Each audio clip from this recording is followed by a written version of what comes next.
Di simpang dua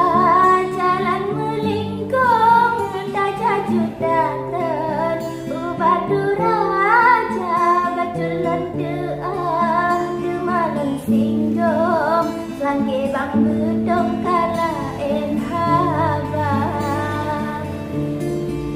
dia wate awai awaknya nanti terang ngan TV bedong cukup mulia hingga ayah lon terpawat langsung ke TV bedong di restu demang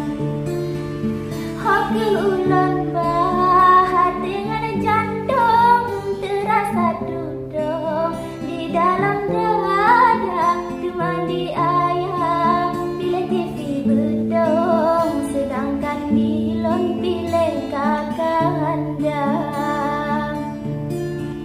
karena lon pegang bacut bang bedong restu ayah lon lebih utama hanya restu dari yang kandung terpaksa di lon ku surut demang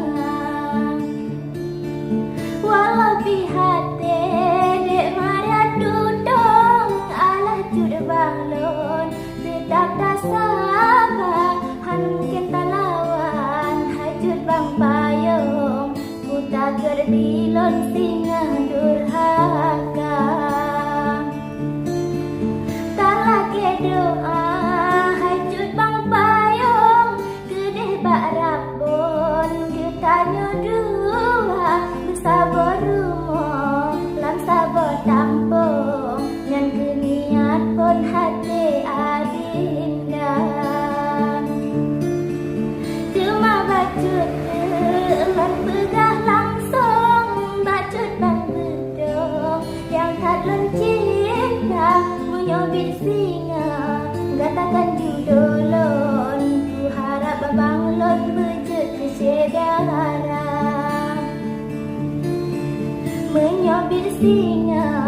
gatakan judolon ikhlaskan bang lon dengan hati riza